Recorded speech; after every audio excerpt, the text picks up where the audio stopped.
Have you ever trusted someone with your whole heart, only to find out they're living a double life? I'm staring at my wife's Tinder profile, updated just hours ago, boasting about an open relationship I never agreed to. How did 6 years of marriage unravel into betrayal, tracked cars, and fake profiles? This is my story, and it's not what you think. Welcome to Addy Story, where we share real-life stories that touch the heart and inspire the soul. Subscribe now to join our community, relax, and dive into the stories we have for you. Enjoy. My gaze is fixed on my wife's Tinder profile at this very moment, last seen just 3 hours ago. Our journey together has spanned 6 years of marriage. Her profile reveals that she embraces an open relationship, seeking moments of joy and lighthearted connection. The moment I first learned about the openness of our relationship was when I stumbled upon the profile picture from our anniversary trip to Miami. She just erased me from the picture. She's likely with one of those 4 men. She has betrayed me in the most painful way imaginable. Indeed, I am aware, for I followed her car, scrutinized her phone records, and even created a false identity on Tinder to lure her in. She connected with me, sending a playful message that set my heart racing. In the very space we once shared laughter and dreams, my own wife sought connection with a phantom, a mere illusion, while I remained oblivious, lost in the comfort of our living room. 3 months ago, my friend shared something with me about this thing called a cheater. At the time, I dismissed his concerns, thinking he was just being paranoid. It seems I've been the fool all along.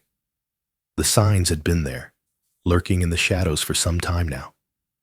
The phone, always face down on the table, a silent sentinel of secrets. Late nights at work, a veil of normalcy draped over the truth. As with every other night, that gym membership lingered in her mind, a reminder of the commitment she never truly embraced. Get in shape, and there it is. Lingerie in the laundry that I absolutely didn't purchase. A Victoria's Secret bag tossed in the trash, yet no charge on our credit card. I should have realized it right then, 3 months ago. That's when everything began to unravel. She confides in me that she's heading to her sister's for a weekend filled with sisterly bonding. Very well. Enjoy yourself. Except her sister shares posts on Instagram that very weekend from stunning San Diego. As I mention it in a seemingly nonchalant manner, I can see my wife begin to stutter, her words faltering in the air. Becoming defensive, they reveal that the trip was abruptly canceled at the last moment. She went shopping with her work friends, and the way she avoided my gaze was unbearable. That Sunday night, my stomach plummeted as I lay awake, unable to find any peace in sleep. It's 2:38 in the morning, and here I am, alone in the bathroom with my laptop, feeling like a stranger in my own home. Access that deceitful site, enter her name, age, and Seattle, and I found myself compelled to submit a photo of her. My hands tremble uncontrollably, and then, boom! There she stands, vibrant and alive, her presence felt just within the last week. Her profile was updated just 2 days ago, a moment captured amidst the disappointment of a canceled girls' weekend. The profile picture from our Miami trip, accompanied by our vacation photo bio, conveys a desire for something lighthearted and easygoing within the realm of an open relationship, exploring the depths of connection beyond traditional boundaries. Since when did we step into this chaotic realm of an open relationship? I lie awake, eyes fixed on the ceiling, a wave of nausea crashing over me, consuming the night A part of me yearned to rouse her from her slumber in that very moment, yet I knew I required more. If I was to obliterate our marriage, I needed undeniable evidence. She found herself at a loss for words, so I slipped into full detective mode. I ordered the Spacehawk GPS tracker that everyone raves about and had it shipped directly to my office. She waited until the sound of water cascaded down, enveloping her in a moment of solitude, before she stealthily placed that magnetic device beneath her car. In just 30 seconds, I found myself engulfed in a rush that felt akin to the heart-pounding thrill of a heist. The app was wild. It unveiled every corner of the world to me. In those initial days, she embraced the present moment with fervor. Everything felt routine. Work, the store, the gym, home. Yet a nagging thought crept in, whispering that perhaps I was just being paranoid. Then Thursday arrived, and everything changed. She sends me a message saying she has to work late and won't be home until after 10. I glance at the app around 6, and her car is nowhere to be found at the office. It lies within a distant apartment complex, shrouded in the echoes of untold stories. I stared at that dot for 3 long hours, unmoving, until finally, at 9:47, it began its journey home. She strides in at 10:15. Her hair a wild cascade, makeup flawlessly applied, radiating a vibrant energy. Work was uneventful, just the usual grind. Now, I'm ready to wash it all away and collapse into bed. In that moment, clarity struck me like a lightning bolt. The weeks ahead would be nothing short of excruciating, a relentless torment. Yet the signs were unmistakable. On Tuesdays and Thursdays, I find myself in different apartments instead of at work. Occasionally, I stay in hotels, and once, I even spent time in a house nestled in a different neighborhood. I had yet to understand the significance of Wednesdays. She would rendezvous with someone at this coffee shop, sharing 2 hours over steaming cups of coffee. On Saturdays, she practiced yoga, yet in truth, she found herself at a condo by the lake. I captured every moment, every place, every fleeting second, creating an entire folder filled with memories. I drove past that familiar address, my heart racing as I spotted her car parked beside a sleek black MDX. I captured the moment in photos, and then it hit me. We share a family phone plan. I can see the bills looming ahead. Why hadn't this thought crossed my mind amidst the sea of countless texts and numbers? Strange calls at odd hours intertwine with the numbers, aligning perfectly with the times she's at these locations. It all connects in a way that feels unsettling. All right, here's where I might have crossed a line, but honestly, I went for it. I created a fake Tinder account using photos of some random handsome guy and crafted an entire profile around it. After a week of swiping through countless profiles, I finally stumbled upon her. We matched, my own damn wife, unknowingly connecting with a fake profile. Her first message hit me like a punch to the gut. "Hey handsome, you seem like trouble." And then she winked at me. In that moment, I felt a wave of nausea wash over me, and I bolted to the bathroom to vomit. This woman, who shares my bed every night, is out here seeking fleeting connections, only to be struck by the depth of her profile. Several photographs were captured in the intimate space of our bedroom. She's capturing sultry moments in the bed we once shared.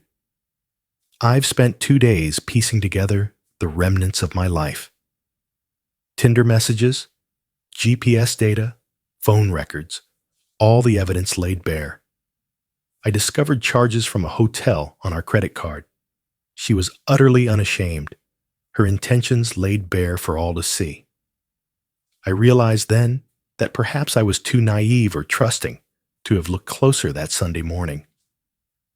She was in the kitchen, preparing breakfast, humming a tune as if she were the perfect wife, basking in the illusion of domestic bliss. I slammed the folder onto the counter, my voice sharp, as I demanded, "Hey, what's going on with this? What's going on with you, babe?" Still whisking those eggs as if everything is perfectly fine. Your Tinder, the 4 places you've been frequenting, the hotel bills are piling up for all of it. I've never witnessed a transformation so swift. Her expression shifted to a haunting emptiness in an instant. Her eyes appeared impossibly wide, as if caught in a moment that defied the passage of time. She turned off the stove, gripping the counter as if it were her only lifeline against the impending collapse. I have the words to clarify. Don't I have screenshots of your Tinder GPS placing you at apartments while you claim to be working, backed by phone records? There are no words to convey the depths of this situation. Then the show arrived first. She refuses to acknowledge it. A false identity was created, and now she's filled with anger. You placed a tracker on my car. Your madness is evident in the negotiations. It held no significance. A sense of ennui washed over me. We can navigate this together. At last, the tears flow. I'm truly sorry. Please don't walk away. But once I revealed everything to her, the harsh reality unfolded for the guys on Tuesday and Thursday, revealing a muscle-bound figure from her gym. Wednesday's coffee brought back memories of her college ex from Saturday. Yoga was a fleeting connection from 6 months past, while fourth lingered as a coworker for at least that long. All the while, I toil relentlessly for a house down payment. She's out here embracing the freedom of her single life, savoring every moment with fierce independence. The divorce unfolded like a chaotic storm, yet I was determined to ensure that the truth emerged.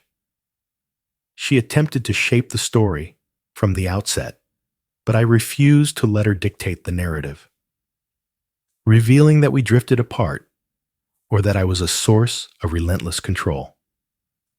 No, I shared the Tinder screenshots with her sister, the ones that circulated on Facebook about loyalty and relationships, revealing just enough details. I informed every mutual friend about the reasons behind my divorce. Her parents reached out to me, utterly mortified, especially her mother.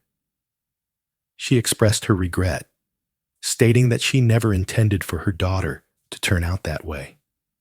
Even her friends recoiled in horror when they laid eyes on the damning evidence. Here lies the most poignant moment, a month into the unraveling of a marriage. My friend can't contain his laughter as he tells me that my wife gave a super like to him on Tinder, all while we're still technically married. The audacity of this woman, finalizing the divorce within that very month, is nothing short of remarkable. We were left with nothing in the bank, yet she managed to take her clothes, a few household items, and her car. I held on to the apartment and my dignity, a fragile remnant of what once was.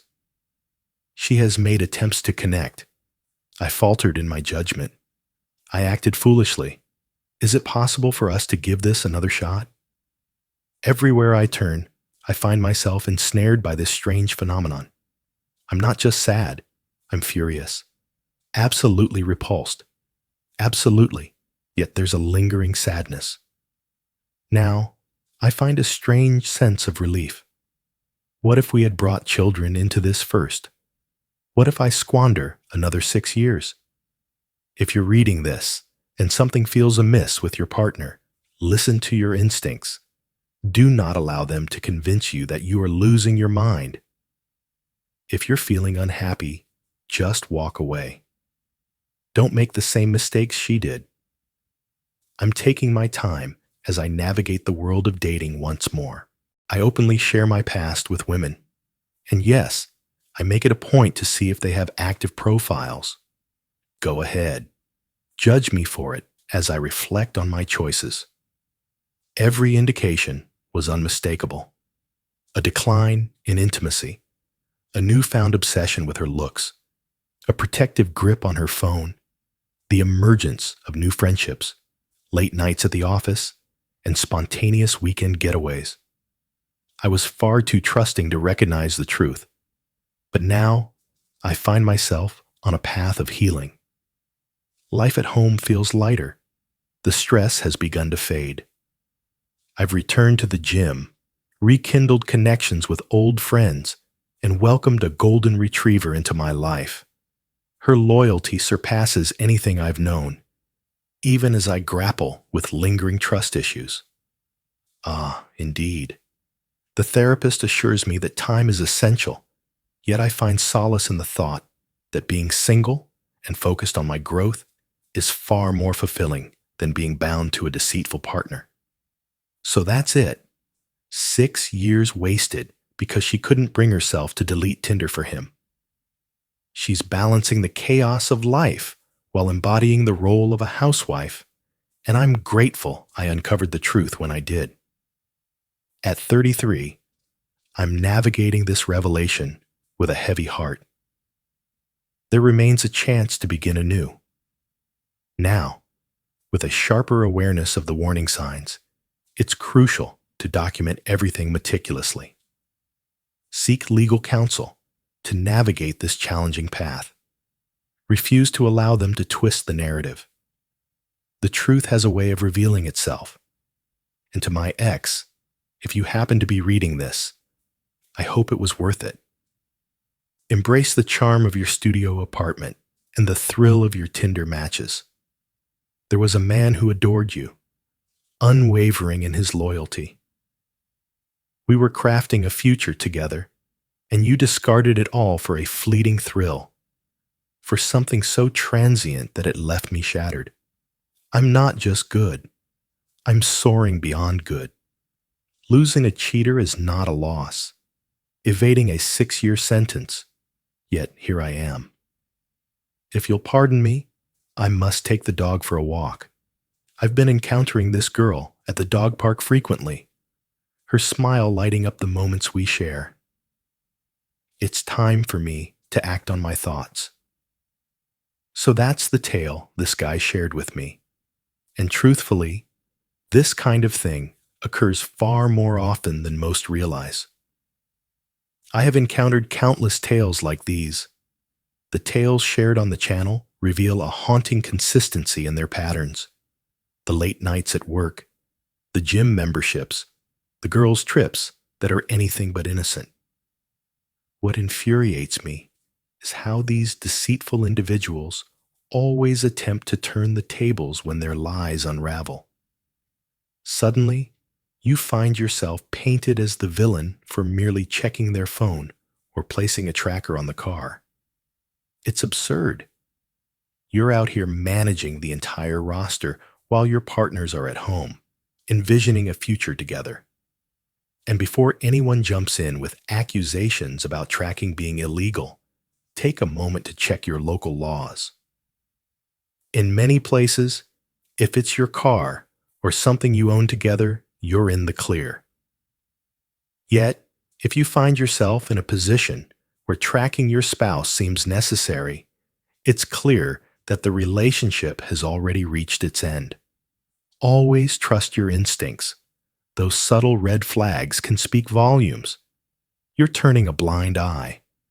They are likely precisely what you imagine them to be. Thanks for watching this story on Addy Story. If you enjoyed it, don't forget to like, share, and hit that subscribe button so you never miss a new tale. Stay tuned for more. And until next time, take care and keep living your own amazing stories.